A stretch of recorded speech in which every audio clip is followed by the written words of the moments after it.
Hi, hello, வணக்கம். நான் உங்கள் சீனிவாசன்.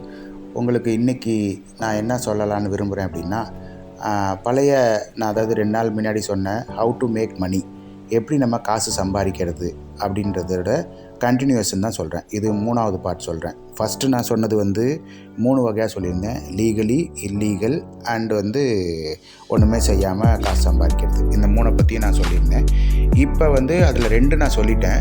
என்னோடய ஆல்ரெடி சொல்லியிருக்கிறத அந்த வீடியோஸ் நான் உங்களுக்கு கீழே டிஸ்கிரிப்ஷனில் போட்டிருக்கேன். நீங்கள் அதை பார்த்துக்கோங்க, ஆல்ரெடி பார்க்காம இருந்தீங்கன்னா. இப்போ நான் லீகலி நம்ம பணம் சம்பாதிக்கிறது எப்படி அப்படின்றத பற்றி சொல்கிறேன். லீகலின்றது நல்ல விதமாக, அதாவது நியாயமாக உழைச்சி சம்பாதிக்கிறது. ஏதாவது ஒன்று, அதாவது எல்லா வகையிலையும் நம்ம இப்போ படிக்கிற ஸ்டூடெண்ட்ஸு, இப்போ காலேஜ் ஸ்டூடெண்ட்ஸ்லேருந்து நான் சொல்கிறேன்.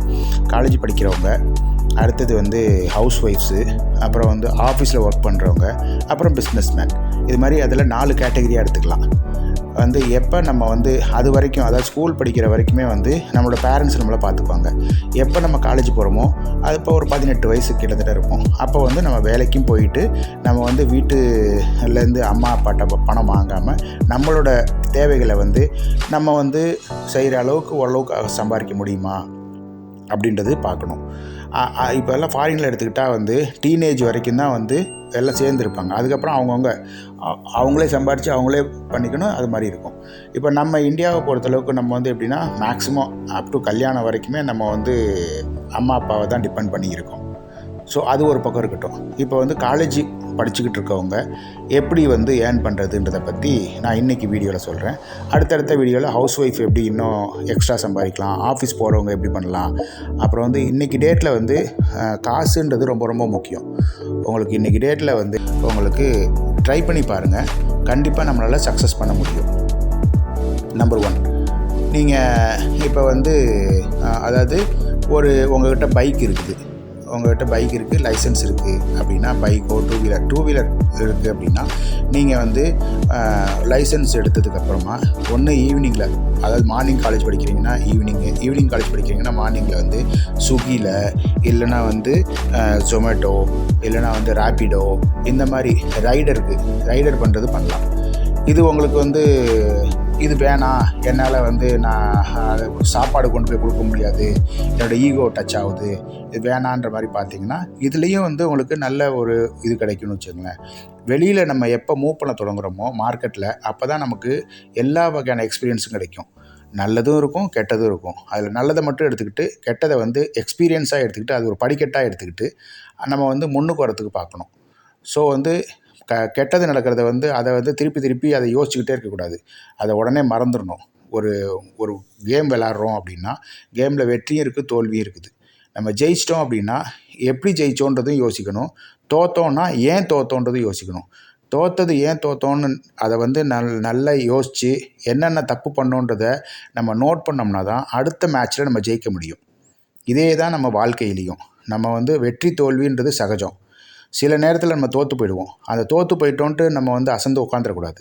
ஏன் தோற்றோம், எதனால் தோற்றோம், என்னென்ன தப்பு பண்ணோம் அப்படின்றத நோட் பண்ணிவிட்டு அடுத்த ஸ்டெப் எடுத்து வைக்கிறப்ப நிதானமாக அதை கேர்ஃபுல்லாக நம்ம பண்ணோம் அப்படின்னா நம்மளால் கண்டிப்பாக ஜெயிக்க முடியும். எல்லோரும் ஜெயிக்கிறதுக்கு தான் பிறந்தவங்க, யாரும் தோக்கிறதுக்கு பிறந்தவங்க இல்லை. அவங்கவுங்களோட டேலண்ட்டை என்னன்றதை நீங்கள் ஐடென்டிஃபை பண்ணிட்டீங்கன்னா கண்டிப்பாக நம்ம சக்ஸஸ் ஆகலாம். நீங்களும் ஒரு சச்சின் ஆகலாம், நீங்களும் ஒரு விராட் கோலி ஆகலாம், நீங்களும் ஒரு நல்ல ஸ்டார் பெர்ஃபார்மர் ஆகலாம்.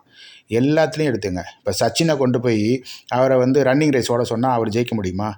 இல்லை ரன்னிங் ரேஸ் ஓடுறவங்கள கிரிக்கெட் விளையாடுன்னு சொன்னால் அவங்க ஜெயிக்க முடியுமா?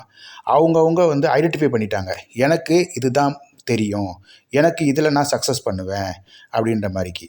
அதனால் அவங்க அந்த ஃபீல்டை எடுத்து அந்த ஃபீல்டுலேயே நல்லா ட்ரை பண்ணி ப்ராக்டிஸ் பண்ணனால தான் இன்றைக்கி ஸ்டார் பெர்ஃபார்மராக இருக்காங்க. ஸோ அதுதான் நமக்கு சொல்ல வேண்டியது. இப்போ நீங்கள் உங்கள்கிட்ட பைக் இருக்குது, உங்கள்கிட்ட லைசன்ஸ் இருக்குது அப்படின்னா ஸ்விக்கி, ரேப்பிடோ, அதாவது சாப்பாடு இது பண்ணுறது, அந்த மாதிரி இதிலலாம் நம்ம பண்ணலாம். ரேப்பிடோவில் பண்ணலாம். இல்லை உங்கள்கிட்ட அந்த பைக் இல்லை, நம்ம பஸ்ஸில் போயிட்டு வர மாதிரி இருக்குது அப்படின்னா நீங்கள் என்ன பண்ணலாம், ஈவினிங்கில் ஏதோ ஒரு கடையில் ஒரு 4 ஹவர்ஸு 3 ஹவர்ஸ் 4 ஹவர்ஸ் ஒர்க் பண்ணுற மாதிரி பார்ட் டைம் ஜாப் மாதிரி. பார்ட் டைம் ஜாபும் நிறைய இடத்துல இருக்குன்னு சொன்னோன்னா, வந்து நம்ம சின்ன வேலை செய்கிறோம், பெரிய வேலை செய்கிறோன்னே யோசிக்கக்கூடாது. எந்த வேலை செஞ்சாலும் அதை மனப்பூர்வமாக செஞ்சிங்கன்னா கண்டிப்பாக அதுலேருந்து உங்களுக்கு முன்னுக்கு வருவீங்க. நம்ம நார்மலாக ஒரு ஒரு கடையில் டேபிள் துடைக்கிற மாதிரி வேலை கிடச்சிச்சு, சர்வர் மாதிரி வேலை கிடச்சிச்சின்னா கூட அந்த டேபிள் துடைக்கிறத நீங்கள் நீட்டாக க்ளீனாக மனசார செஞ்சீங்க அப்படின்னா உங்களுக்கு அங்கே வர்ற கஸ்டமரோ இல்லை உங்களுக்கு கண்டிப்பாக ஏதாச்சும் ஒரு வழியில் அடுத்த உங்கள் பாஸே கூட பார்த்துட்டு இருந்துட்டு உங்களுக்கு அடுத்த லெவல் கொடுத்துருவாங்க. இப்போ நான்லாம் மனப்பூர்வமாக ஒவ்வொரு இதுலேயும் நான் வேலை செஞ்சனால தான் இன்றைக்கி டேட்டில் நான் நல்லா இருக்கேன். ஓகே, அதனால் இதை மட்டும் ஞாபகம் வச்சுங்க. எண்ணி துணிக கருமம் துணிந்த பின் எண்ணுவோம் என்பதிலுக்கு. இது திருக்குறளில் எனக்கு ரொம்ப பிடிச்ச குறள். நம்ம ஒரு செயலை செய்ய போகிறோம் அப்படின்னா அதை 10 தடவை யோசிங்க, செய்யலாமா வேணாமான்னு. ஒரு நோட்டு பேனா எடுத்துக்கோங்க, எழுதுங்க, இது நம்ம செய்யலான் இருக்கோம், இது செஞ்சோம்னா இதில் நல்லது எவ்வளோ கெட்டது எவ்வளோன்னு எழுதுங்க. எப்போ நீங்கள் எழுதி பார்க்குறீங்களோ அப்போ உங்களுக்கு கண்டிப்பாக அதில் ப்ளஸ்ஸும் கிடைக்கும் மைனஸும் கிடைக்கும். ப்ளஸ்ஸு நிறையா இருக்கா செய்யுங்க, ப்ளஸ் இல்லை மைனஸ் தான் நிறையா இருக்கா வேணாம், அடுத்தது எடுத்து எழுதுங்க, அடுத்தது வேறு எழுதுங்க. உங்களுக்கு எது பிடிச்சிருக்கோ அந்த செயலை செஞ்சிங்கன்னா கண்டிப்பாக நம்மளால் ஜெயிக்க முடியும்.